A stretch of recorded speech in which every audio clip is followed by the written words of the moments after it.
Greetings and salutations, everybody. Welcome to the John Campea Show, the best damn movie-related show on the internet, coming to you from right here on my YouTube channel. I'm, of course, your host, John Campea. It is an honor and a privilege to have you guys joining me here today, as it is every day as we talk about our favorite things, movies, movie news, a little bit of television here and there to work in some other entertainment. A lot of stuff to get covered on here today. We're going to talk about the George Lucas stuff that's going on. He announced what his plans for episodes 7, 8, and 9 were going to be. We're going to talk about that in just a little bit. Could Steve Trevor from Wonder Woman actually be Green Lantern? Don't laugh at it. Somebody brings that up and we're going to talk about that in a little bit. But before we get to any of that, let's get on with the movie news and talk about today's movie news feed. First up, the upcoming Ant-Man sequel, Ant-Man and the Wasp, has just had its first tracking numbers revealed, with industry analysts projecting that the film will hit a $75 million opening weekend. There are essentially two ways to look at this. On the one hand, a $75 million opening weekend would mark the 5th lowest opening weekend for a Marvel MCU film, ahead of only films like The Incredible Hulk, which opened with $55 million, the first Ant-Man movie, which opened with $57 million, Captain America, the first Avenger, that opened at $65 million, and the first Thor movie that opened at $65.7 million. However, the other way of looking at it is that a $75 million opening weekend would also represent a 30% improvement over the opening of the first Ant-Man film. That's incredible growth. We'll have to wait and see if Ant-Man and the Wasp opens to over or under the $75 million mark when it hits theaters on July the 6th. I am a big fan of the Ant-Man franchise so far. Obviously, I haven't seen Ant-Man and the Wasp yet. I'm seeing that in a couple of weeks. But the first Ant-Man, I thought, just hit all the right notes. I loved Paul Rudd. I loved Michael Pena. I loved Michael Douglas. I just thought everybody in the film was terrific. It was funny, had some heartfelt stuff in it, and most importantly to somebody like me, it was a heist movie, and that's kind of where you get me in my soft spot, is the heist movie element of it. Now, there are going to be some people that look at a $75 million opening and go, what's wrong? I mean, you just had Avengers open to over 200 and something million. You just had Black Panther open to this huge number. Why is Ant-Man only coming in at 75? And I think there's a couple things we need to keep in mind here. Number one, this is Ant-Man. If it does open at $75 million, that's amazing. The other thing is this. There might be a little bit, just temporary, of MCU fatigue. I mean, look, Ant-Man will be the third MCU film to open in less than 5 months. In less than a 5-month window, you're talking about 3 MCU films all opening. Maybe there'll be a little bit of fatigue, maybe not, but Ant-Man's also one of their smaller characters. But again, I tend to look at it the other way. Considering that the first Ant-Man opened at $57 million, a 30% jump, that's pretty impressive. Now, we'll have to actually wait and see how the tracking holds up. We've seen some films get tracking numbers at this and actually come in at this. Then we've seen some tracking numbers at this, like Solo, and actually come in at this. So we'll have to see. But if it does come in around the $75 million mark, I actually think that's a win for Disney. Next up, according to reports, the Western-styled film Little Woods, which debuted at the Tribeca Film Festival and stars 2 of my favorite actresses right now, Tessa Thompson and Lily James, Lily James, has just been picked up. According to Variety, Neon has acquired the North American distribution rights to the film. Written and directed by Nia DaCosta, the film is a reimagining of the traditional Western film as told from the female perspective. It stars Tessa Thompson and Lily James in the story of 2 sisters driven to work outside of the law to better their lives. For years, one has illicitly helped the struggling residents of her North Dakota oil boomtown access Canadian healthcare and medication. When the authorities catch on, she plans to abandon her crusade only to be dragged in even deeper after a desperate plea for help from her sister. And once again, the Canadians have to come in and save the day. I really like the sounds of this movie. I haven't had a chance to see it yet, but it sounds like it's got a little bit of a Hell or High Water feel to it. And once again, you're talking about 2 of my favorite actresses right now. I love seeing Tessa Thompson in just about everything she pops in. Obviously, I loved her in Thor Ragnarok. I really enjoy her work in Westworld as well. I love her in Creed. We're going to see her in Creed 2 here pretty soon. And Lily James is, Lily James. Lily James is just magnificent. She is, I mean, we're talking about Baby Driver. You're talking about things like Cinderella or whatever. She's just fantastic. I love this girl. I think she's going to be a major player for a lot of years to come. But once again, a Western feel kind of movie in the vein of a Hell or High Water with 2 high-powered actresses like this. I got to tell you, I'm really excited to see this. Next up, As we all anxiously await the official trailer to Aquaman to hit any day now, Entertainment Weekly has just released some official photos from the upcoming film that has a lot of people excited. Included in the collection is our first look at Aquaman with his brother Orm, also known as the Ocean Master, being played by The Conjuring's Patrick Wilson, as well as our first look at the infamous helmet of Black Manta, one of the quintessential Aquaman villains. Other photos include looks at Mera being played once again by Amber Heard, and a first look at Academy Award-winning actress Nicole Kidman playing Aquaman's mother, Queen Atlanna. Aquaman is currently set to hit theaters on December 21st, later this year. Look, I became excited about the prospects of an Aquaman movie when Jason Momoa came on board to play the role, and I think a lot of us got a lot more interested when James Wan came on to direct. I really like the look of these images, but I will say, except for one, I'm a little bit concerned about the Black Manta helmet. They should have adapted it a bit more. Yes, it looks bang on from the comic books, maybe a little bit smaller than it is in the comics. In the comics, sometimes it's like this wide.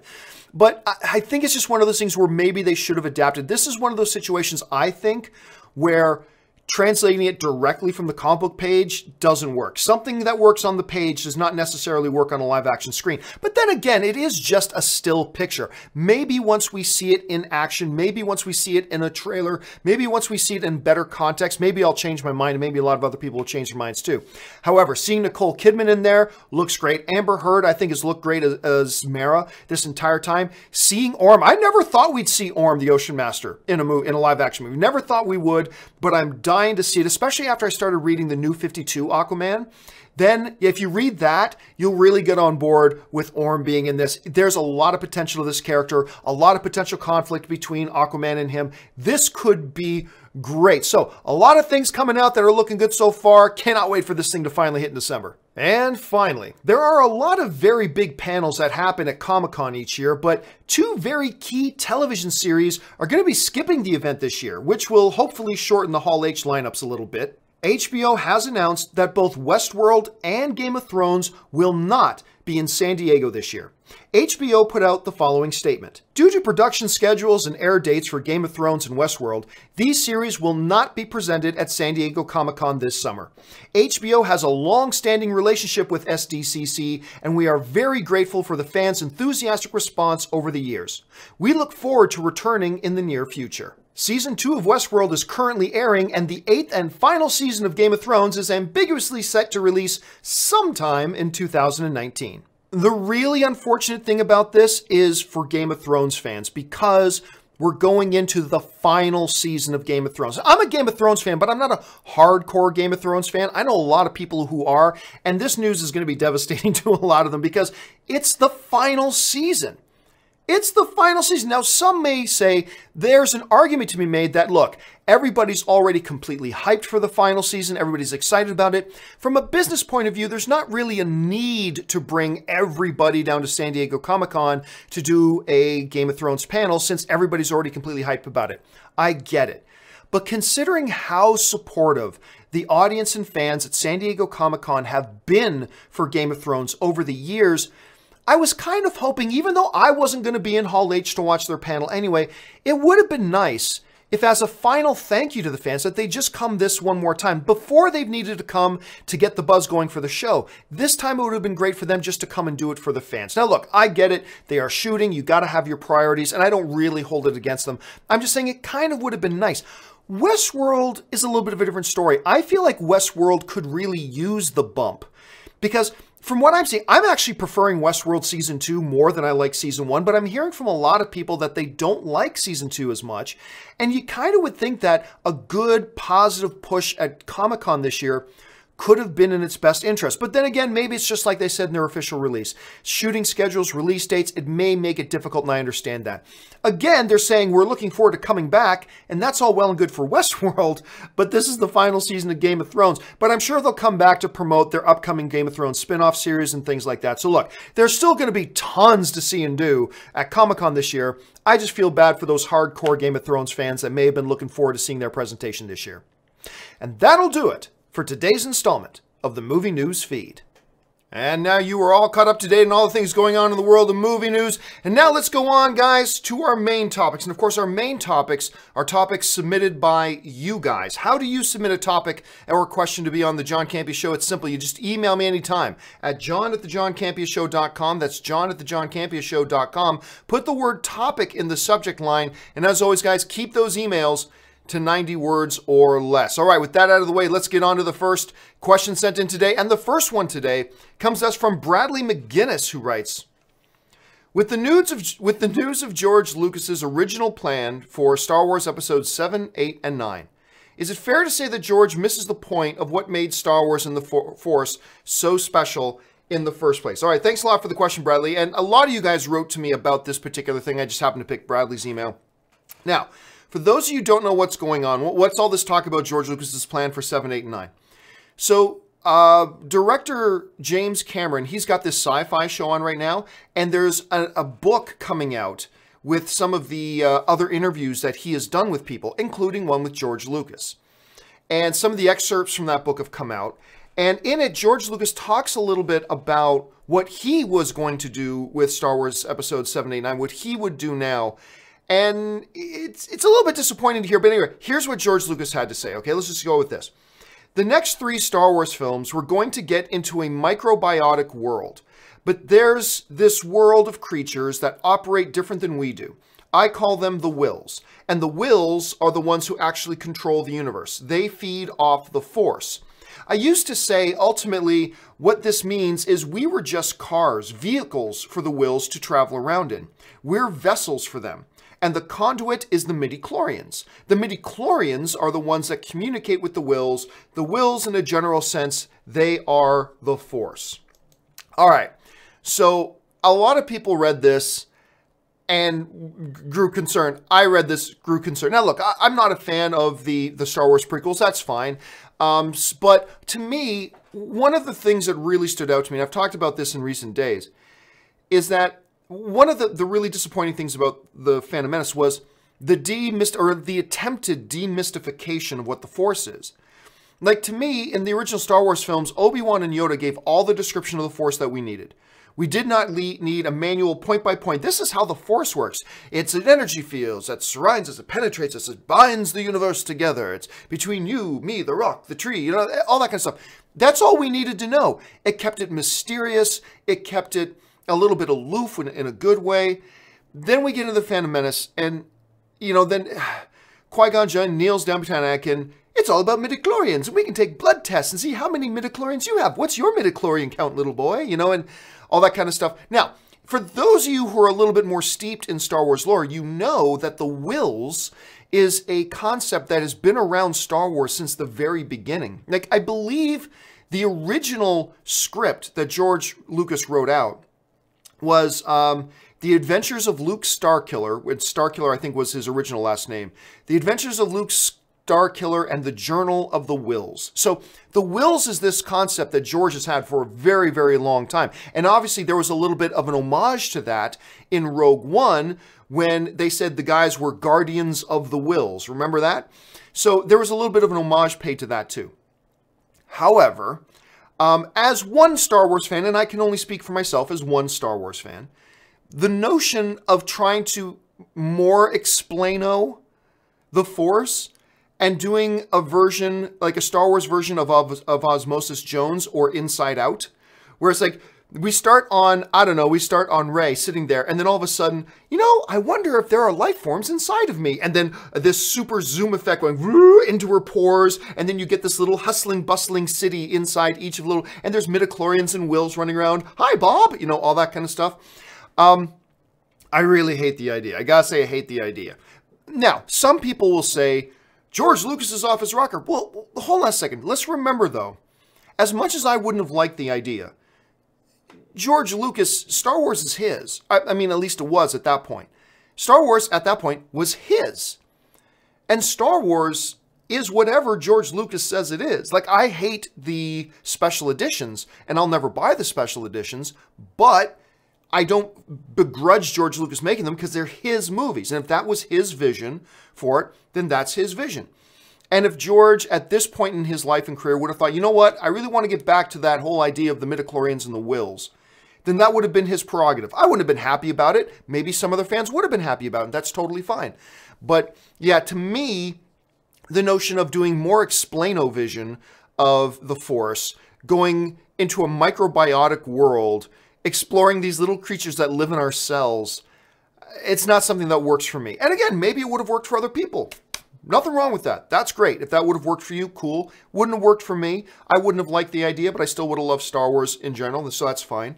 But yeah, I just don't know. Now, as far as the question about, does this just further show that George Lucas is out of touch with what made Star Wars, made the fans love Star Wars?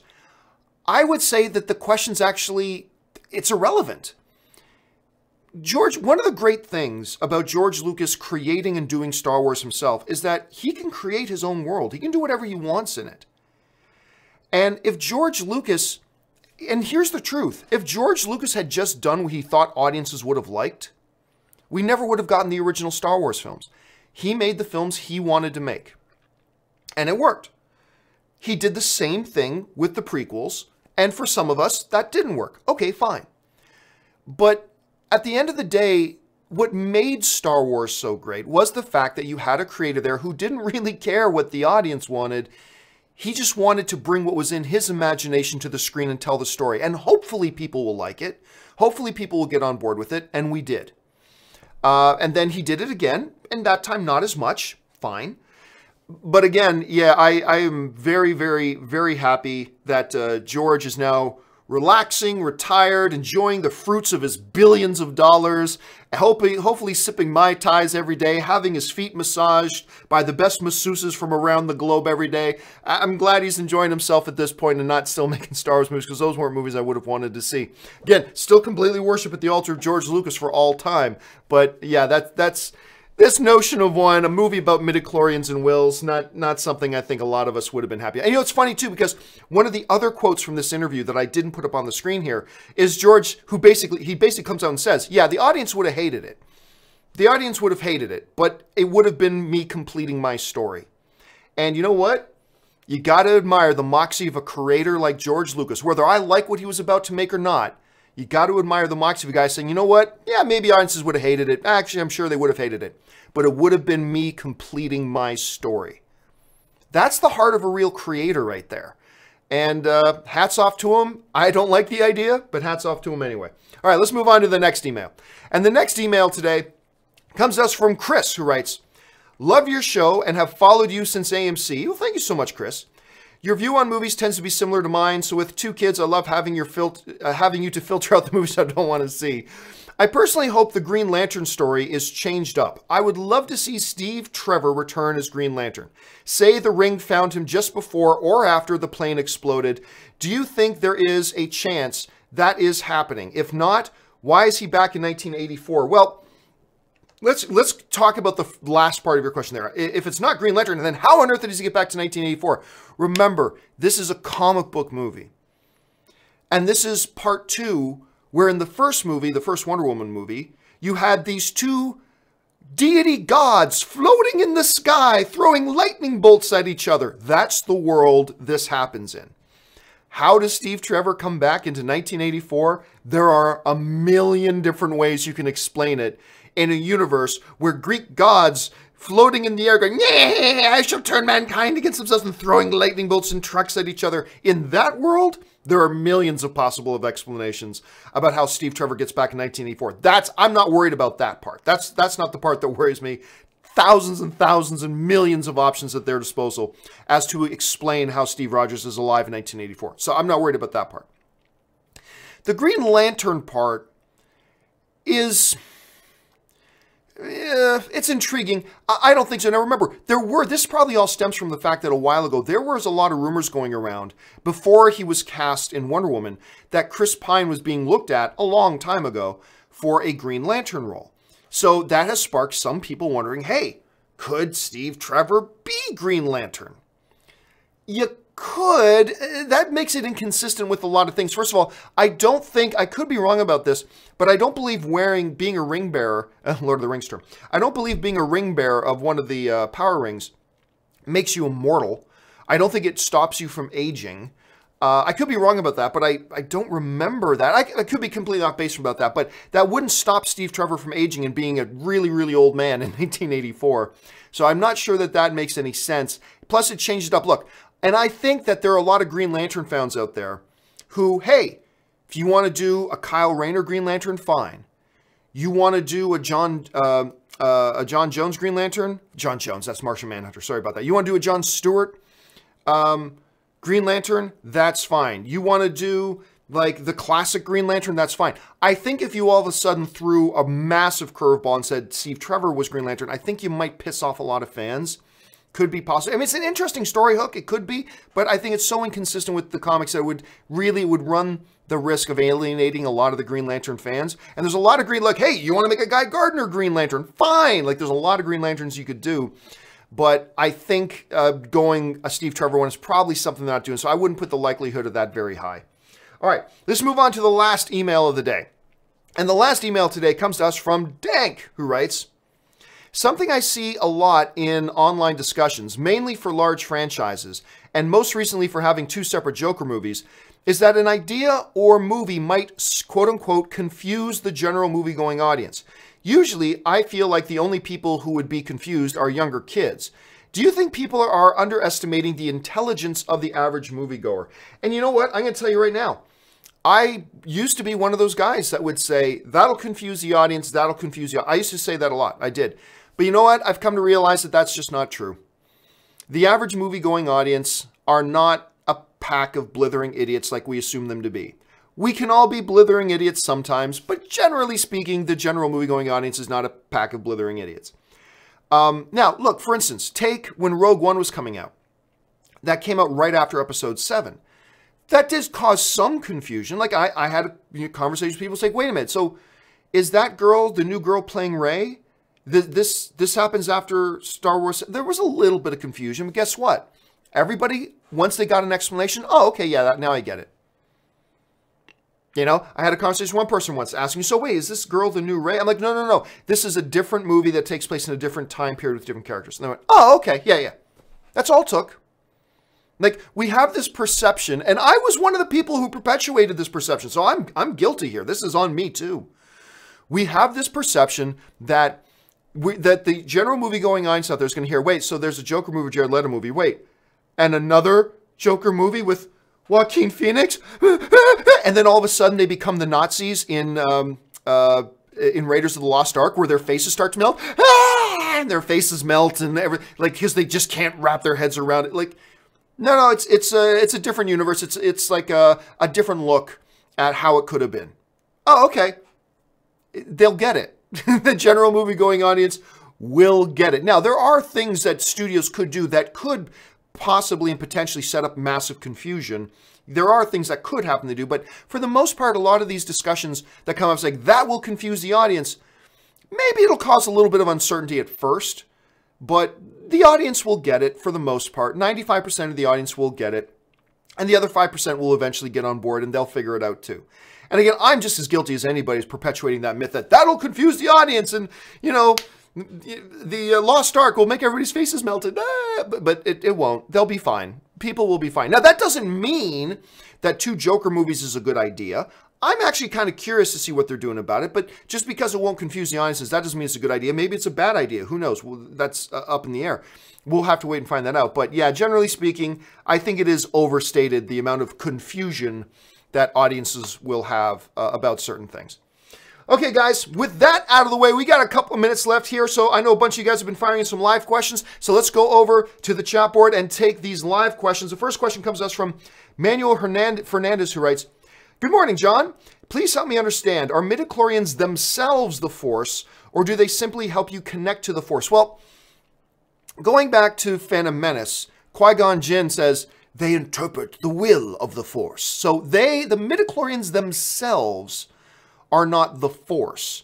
And what we just found out in that quote from George Lucas is George Lucas kind of said, essentially the Whills are the Force. And the Midi-Chlorians are then the conduits between us and the Force. And it just gets more ridiculous. Remember I was talking about the audience wouldn't get confused? That could get confusing. So no, from what we understand, from the Phantom Menace, the Midi-Chlorians themselves are not the Force. They interpret the will of the Force. They are the conduits between the Force and us. So yeah, they are not themselves the Force.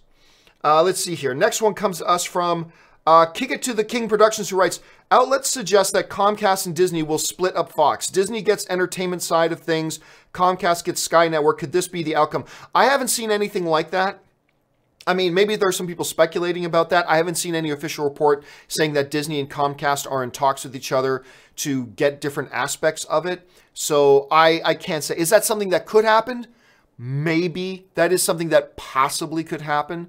But, you know, Bob Iger does not like the head of, I can't remember the head of Comcast's name. Bob Iger and the head dude at Comcast do not like each other.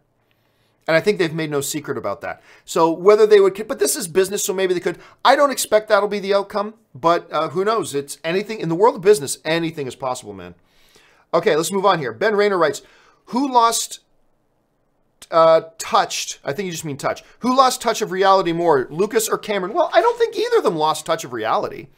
George Lucas has always just wanted to make, look, we just assume that every filmmaker has to be in touch with the audience and wants to make something to serve up to the audience.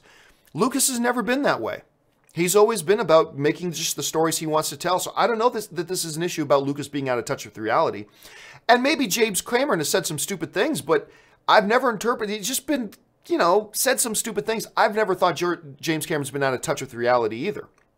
So I wouldn't put it that way. Yeah, I wouldn't use that phraseology myself personally for either Cameron or Lucas. Let's see. Daniel Fitzpatrick writes, John, help me out. Commented and deleted a few times on an old post Kelly Marie trans a while ago. Is that bad? I didn't want to upset her. Thanks. Well, I mean, Daniel, since I have no idea what your comments were, I have no idea. And look, if you write a comment, I've written comments on somebody's thing once and gone, oh, wait a minute. I just found out I'm wrong about that. And I've gone and deleted it. Nothing wrong with that. But since I don't have the context and I don't know what it is you were saying to her, I can't really give any sort of an answer as to whether I thought it was a good thing or a bad thing. So sorry about that, Daniel. Kick It to the King also follows that up with, I love watching you, and you are one of my big three talkheads online with Colin Cowherd and Stephen A. Smith.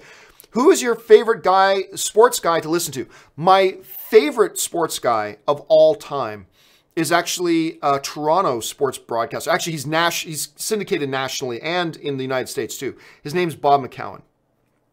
I've listened to Bob McCowan for years. He is one of the best sports broadcast sports. He is actually kind of what I hold up as the very definition of a true pundit. You know, I love the way he looks at things. He's an awesome communicator, all that kinds of, he's my all-time favorite guy. As far as in the United States, Mike Greenberg, who used to be of Mike and Mike is no longer a thing, which is too bad because I used to love that show. Mike Greenberg, also Colin Cowherd is a guy I like listening to. So yeah, there's a bunch of sports guys I like listening to. And the PTI guys, obviously. Okay, Kick It follows it up again with, random question, have you heard of Rhett and Link on YouTube? Their Will It videos are funny on their channel. Good Mythical Morning. Nope. I haven't heard of those guys, but there's a lot of awesome YouTubers. There's so many awesome YouTubers out there. There's many I've never heard of. So just because I haven't heard of them doesn't mean they're not awesome, and that doesn't mean they're not extremely popular. I'm just not familiar with those guys myself.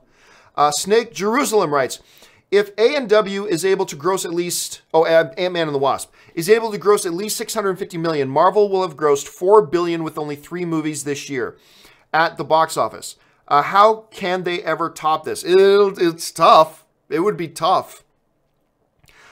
I'm not sure Ant-Man and the Wasp will hit $650 million, but if it does, that would be great for it and a big improvement over, because the first Ant-Man made like 500 something million. If it makes 650 something million, that would be great. Yeah, 4 billion and 3, it would be huge. I mean, that would be just incredibly huge.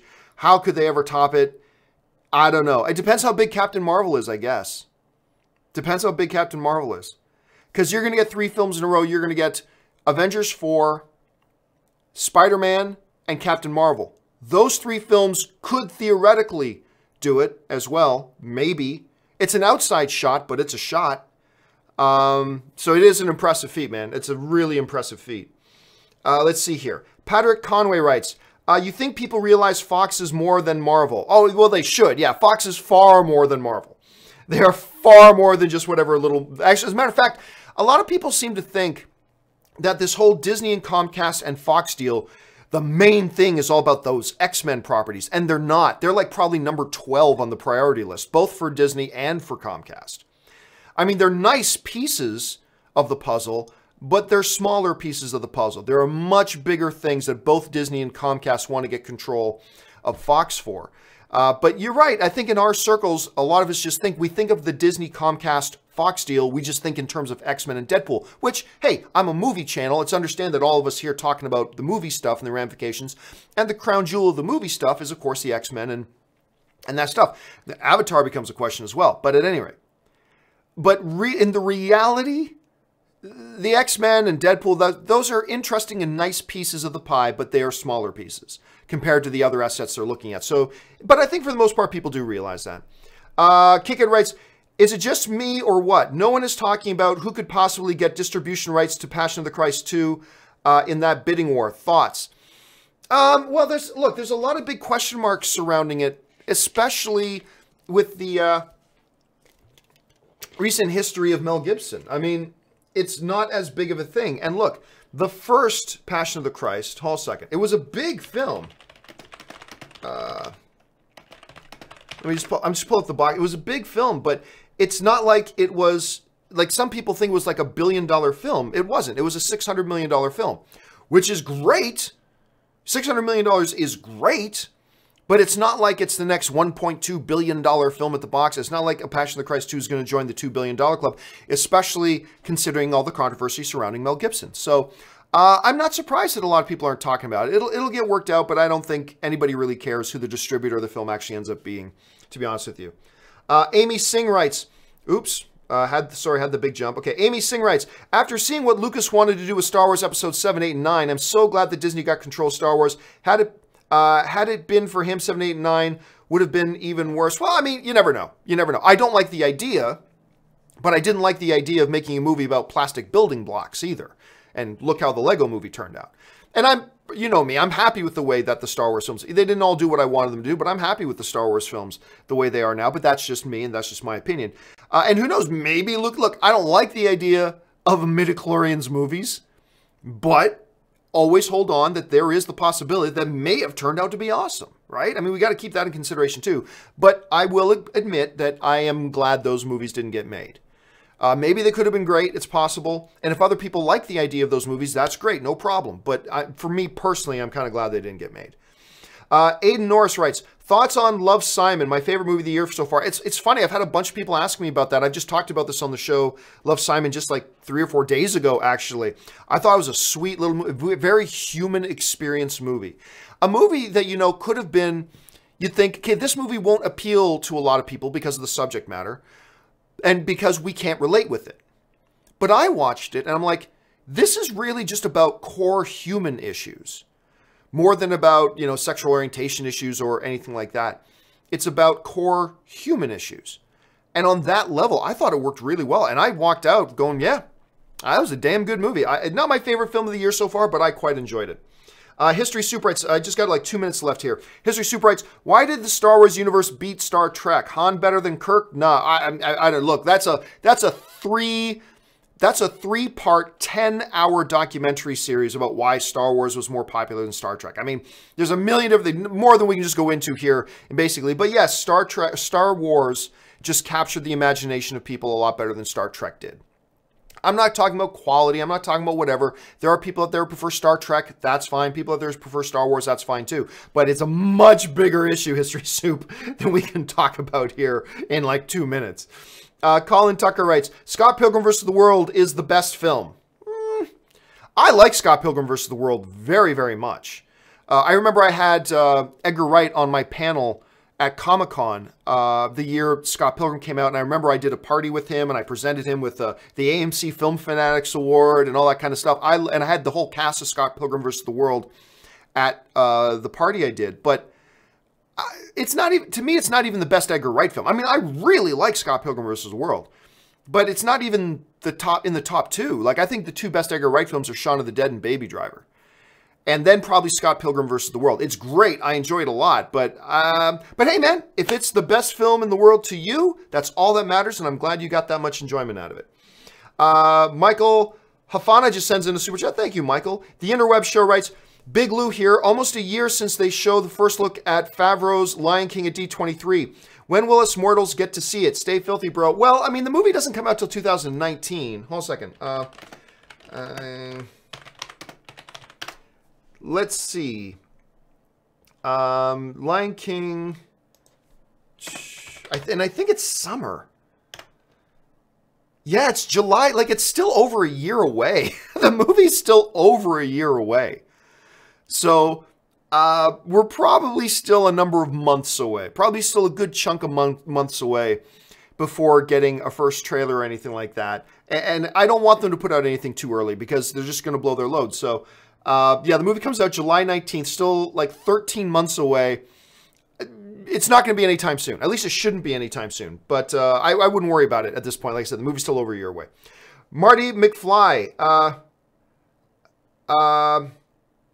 I don't understand what it is. I don't know if that's a typo or it's a different language, and or it's a reference, and it's just going over my head. Anyway, okay, final question of the day. Comes to us from Preston Walden, who writes, saw Won't You Be My Neighbor the other day. Oh, I can't wait to watch that. Heartfelt and makes you think and feel. We definitely need a Mr. Rogers now more than ever. Oh, no kidding, man. I mean, I cannot wait. I was going to go see it tonight, but Anne still hasn't seen Incredibles 2, and so we're going to go see Incredibles 2 tonight. So I'll probably get out and watch it this weekend sometime. Oh, and which reminds me, by the way, guys, Sunday afternoon, Incredibles 2 spoiler discussion is on Sunday afternoon at 2 p.m. I will keep you guys updated on my social media stuff, but make sure you run out. You had yesterday, you got tonight, you got tomorrow to get out and see Incredibles 2. We're going to do a full spoiler discussion about it on Sunday afternoon. Make sure you guys join me for that. All right, guys. That will do it for today's installment of the John Campea Show. Thank you so much for joining me. Hey, listen, guys, don't forget, while you're here already, why don't you take a second, click on that subscribe button, become a subscriber to my John Campea YouTube channel. Also, make sure you're following me on Twitter, simply at John Campea. And also, guys, listen, if you like watching my shows and you spend any time every week or every month watching my shows, do me a favor. Head on over to www.patreon.com/JohnCampea. There, you get all the information about what it means to be a Patreon supporter, how being a Patreon supporter keeps these shows on the air, and also the benefits of being a Patreon supporter. And maybe you'll want to become a Patreon supporter too, which would be awesome. So thank you so much for that. All right, guys, that will do it for me for today's installment of the show. Don't forget, I'll be back a little bit later this afternoon with Open Mic at 2 p.m. this afternoon. Make sure you come on back for that. My name's John Campea, and until my next video, bye-bye.